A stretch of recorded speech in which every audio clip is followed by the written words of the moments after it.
handle a woman. There's a way, said the wise old man. Do you think that there is something of a war on women among Republicans? I think we have to fix that. I think that there is a perception out there because of the way that this whole contraception issue played out. I think we ought to respect the right of women to make choices in their lives.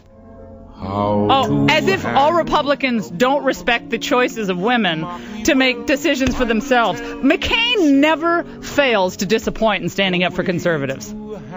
I mean, you know what I think it was? Is during the 2008 campaign, John McCain was very sad because the media turned against him. His friends, David Gregory and the whole crowd, turned against him because he was tethered to Sarah Palin for a while and had to run to the right. But now, long after that campaign's done, he's in comfortable territory, wading in the warm waters of the mushy middle. You're listening to the Laura Ingraham Show, 800-876-4123. Happy Monday. And the good thing about McCain is, after serving up Republicans to the lions on the war on women, he always gets a thank you from his friends in the media. This is your 64th appearance on this program. I was joking. You've been on this show more than I have. How do you think you've evolved in your public life? I hope that I have become more informed. I hope that I have become more tolerant. I hope that I have been a person who is more respectful of the views of others. Kumbaya, my Lord, kumbaya. Oh, Lord, kumbaya. Oh, no. When he used the tolerant word, I thought Lady Gaga was going to jump out on the Meet the Press set. I thought he was going to start singing Born This Way. Come right now, baby. Oh, I don't know why I'm singing in the A block. All right, so I bring this up not to just push you off the edge on a Monday, because you need to start on a positive note and a very ebullient note as spring has sprung across so much of the United States, but merely as a Monday tutorial, a friendly tutorial. What works in elections? Does that work if you're a conservative and you're a Republican? You have to hold back the media and roll over the media narrative. Does buying into the war on women argument, the phony, contrived line of attack against Republicans, is that the way to win elections? I think we ought to respect the right of women to make choices in their lives. Yeah, how about the choice not to vote for you last time? Do you respect that choice? Apparently, yes. You know what I'd love to hear at this point? Sarah Palin respond to McCain's war on women. Apparently he's just not interested in defending his fellow Republicans against this line of attack. One would think that someone like John McCain, who has been here for decades and witnessed in his own campaign what the media did unfairly to his running mate and unfairly to conservatives, one would think that at this point in time, he would say, you know something, these people really aren't my friends. They'll appear to be my pal when it suits their interests. I hope that I have been a person who is more respectful of the views of others. More tolerant. I mean, that's Motley, right? He's using their lingo. Now, it's fine to use their lingo and turn it on them, but not just absorb their lingo and not stand up for your fellow conservatives. You know, if I were advising John McCain, and I know he probably doesn't really care what I think, but nevertheless, if I'm advising John McCain, I'd say just throw people off balance for a moment by standing up for those who are standing for conscience, religious liberty, conscience. How about the freedom of choice of employers not to buy into this abortifacient, sterilization, addicted to hormones mentality that's because you want to fill your body up with hormones? God bless you, go ahead. Don't make me pay for it. You want to go down the route of sterilization? That's your business. You want to take morning after, whatever they're called, the abortifacient-inducing drug, then that's your choice. Don't make me pay for it. And then don't sell me out as, quote, intolerant. When he used that word tolerant, he used it in the same interview when he implicitly bought into the war on women narrative. What is that saying to all of you out there who are standing up for the right not to pay for free stuff for other people? You're just not tolerant enough. And right from the words of the Lady Gaga Harvard Forum a few weeks ago, and when she made the case at Harvard University that it was all about acceptance and love. I'm the vessel of love. I love all. I don't even know how I'm so brilliant, but I love all people. You know, by the way, we're still getting emails on that on the website, the Lady Gaga sound that we played on our show. We're still getting people emailing going, was that some kind of joke? Making the argument that the majority of Americans are intolerant, including teachers, by the way, because they don't buy into her agenda that whatever parents are teaching kids at home is probably wrong, mean, and the equivalent of bullying. You're listening to The Laura Ingraham Show, 800-876-4123. Meanwhile, out on the campaign trail, Mitt Romney is making the case that, well, war on women, am I going to fight against it, or am I going to just melt into it? The reality is that as I've gone across the country in the last several weeks in particular, I'm seeing more and more people, particularly women, for instance, that say to me, you know, it's hard getting kids to school and to the soccer practice when you don't know if you can afford to fill up the car. I spoke with a teacher in St. Louis who was out of work, and she's staying on unemployment because she said, in part, the cost of getting to and from work at a temporary teaching assignment was just so expensive given gasoline, she couldn't afford to go back to work. He is taking their argument and turning it on its head. That's what you have to do here. Let's talk about women. Let's talk about what's really happening to women. As I said last week, the war against women's pocketbooks, the war against their 401ks, the war against true freedom of choice. How about the female employers who don't want to pay for other people's free stuff? Let's talk about the war on women. Their conscience, their pocketbooks, their bottom line family budgets with the soaring gas prices that apparently this man just wants to throw his hands up about. That's the war on women. On Friday, a lot of you know that I was in Rochester, New York. I was broadcasting from our wonderful affiliate. I had such a ball in Rochester. This was a fun day.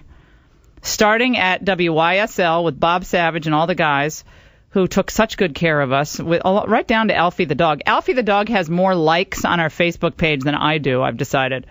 Did you see that? What is he up to now, 1,500 likes?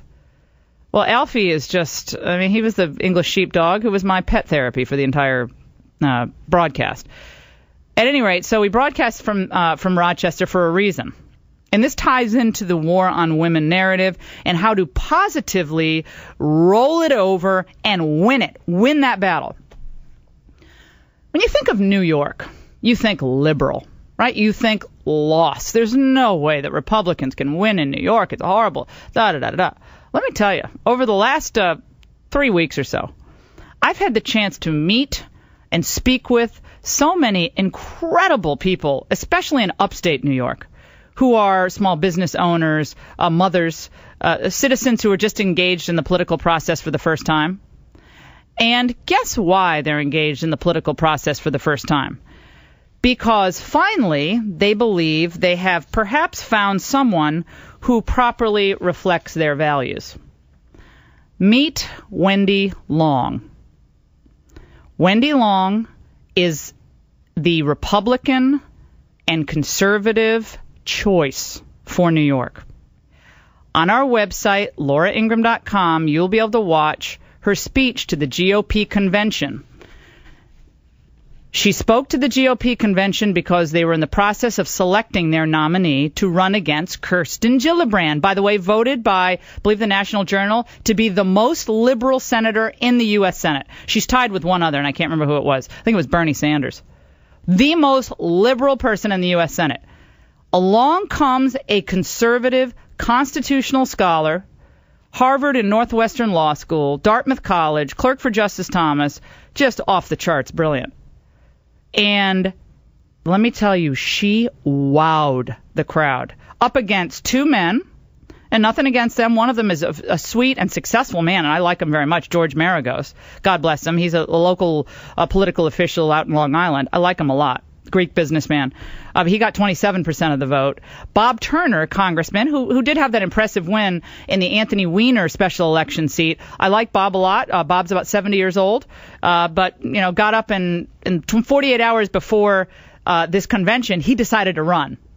48 hours, okay? He gets up and gives a speech, and essentially the speech was, Wall Street likes me, I think I can get the Jewish vote, so I know I'm kind of creating a mess by being up here late in the process, but I should be the nominee. I mean, not a real line about what he really stands for or what his solutions will be for the state. And I thought, you've got to be kidding me. You think you're gonna beat Kirsten Gillibrand with that? Meanwhile, Wendy gets up. It was standing ovation time. We will be addressing the correct way to win the war on women narrative. 47% of the gathered delegates voted for Wendy. 47.2%. If she had gotten to 50%, there would be no primary at all. Today is the Conservative Party fight. Turner's going to try to flip some people on that, but it's going to go to Wendy. So the Conservative Party in New York, very powerful in New York, almost as powerful, if not more powerful than the GOP, is going to endorse Wendy, and then we're off to the races. But I'm watching this unfold. I've known this woman for 30 years. This is exactly what we need in American politics. If Marco Rubio is your vision for the Latino future of the Republican Party, guess what? The female future of the Republican Party, we just found the person who best represents that in Wendy Long. We have the video linked up on our website. We need to help her to victory, and we'll be sharing some sound from that speech on this broadcast as we move forward. Jeff Sessions will be with us to tell us about this Violence Against Common Sense Act. Well, it's called the Violence Against Women Act, but Sessions isn't having any of it. Jason Matera has a new book out just in time for the Clooney visit to Washington, and Andrew McCarthy on the Justice Department gone haywire and corrupt. You won't believe this story. All coming up this Monday on The Laura Ingraham Show. I realized for the very first time, women rule the world. Senator Gillibrand has said she wants to see more women in politics. I say, let's give her what she's asking for.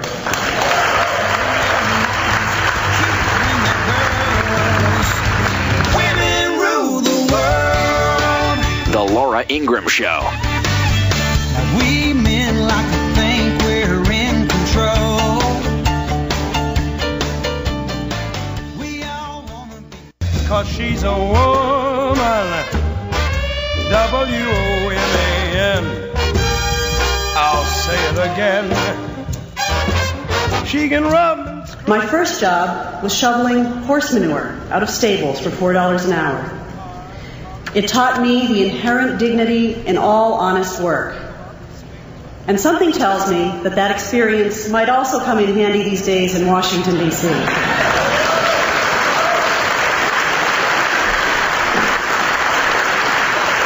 should have seen the sort of the Republican Party operatives for Bob Turner at this point in Rochester. They're whispering to each other, what do we do? He doesn't have a speech prepared. What do we? I mean, they were in full meltdown. I loved it. It was fantastic. You can watch this Wendy Long for Senate speech on our website, lauraingraham.com. 2 brand new, spanking brand new items under Shut Up and Blog. What the GOP must do. The must-hit list for November. It is brutally clear now that the Republicans must fight the phony "we're here for women" narrative with a substantive and clear economic plan that attacks the debt, which is crushing, that attacks the trade deficit, which is hurting American workers, and that attacks this out-of-control spending addiction in Washington. Those 3 simple things. And along the way, you reform the corporate tax structure, you make it simpler and easier to do for individual taxpayers, and shore up this mess of an entitlement situation. And that is a winning platform right into the Constitution. That's what it is. That's what brought the Tea Party to such heights of victory in 2010. You need to recapture that magic with smart, articulate people. They don't have to be the razzle-dazzlers. Let Obama stand with J-Lo and CeeLo Green. I'm going to get into that, by the way. A man who apparently is standing up for women has no problem standing up at a fundraiser with someone who drops the F-bomb in his hit song. We're going to talk about that, too. You want to talk about polluting the culture and what's good for women? We'll talk about it. The president raises a lot of money, but what else gets polluted in the process? You're listening to the Laura Ingraham Show. Jeff Sessions coming up. The war against common sense. Well, it's the violence against common sense. A new push for the gender gap exploitation by the Democrats. Will Republicans resist this? Sessions will tell us about it. Jason Matera will be with us about the Hollywood intrusion in politics. And also Andrew McCarthy on the most corrupt Justice Department probably since the Nixon administration, right? With Eric Holder. And Andrew's been all over this story. Not only Fast and Furious, but what happened with the Ted Stevens situation with his prosecution, which now turns out to be completely tainted. And so many of you not only are looking to our website for political guidance this crazy election season, but you're also looking for some common sense tips on your own finances. And you've heard me talk a lot now about our great sponsor at American Bullion. And the response has been, frankly, overwhelming and humbling. American Bullion will help you get a handle on what's in that IRA and your 401k. You want to roll over part or all of it into a solid gold investment. Well, guess what? Don't fall for the fool's gold out there. Go with American Bullion. And you call them at 800-684-2344, 800-684-2344. Easy to remember. Always tell them Laura sent you and find out how you can get your guide to do this on your own. It's very easy to do. They'll take care of the first year fees for you. And this is fabulous. I am so excited that so many of you have gotten onto it's the sensible gold rush. Part of your portfolio in gold. It's a sensible thing to do. And finally, we're taking control of our own finances and not just throwing the envelope in the basket. Don't you love that when you get your statements and you just throw them in the basket in your kitchen? You don't even look at them until one day you look at them and there's nothing in your accounts. I've done that before, no longer. American Bullion, 800-684-2344. All right, so here's just so we close out this Wendy Long example. This is how she ended her speech. Now, does she have any Hollywood people standing with her like Elizabeth Warren does up in Massachusetts? The liberal woman running for Senate against Scott Brown? No. You know what she has standing by her side? The U.S. Constitution. No one in this country is above the law, and no one is beneath it. The law is what protects us, protects the weak from the strong, affirms the dignity of every single person, and overlooks no one in its demand for equal justice. The principles and ideals of the American Constitution are what give us hope. With these principles, I believe we will prevail on the 6th of November.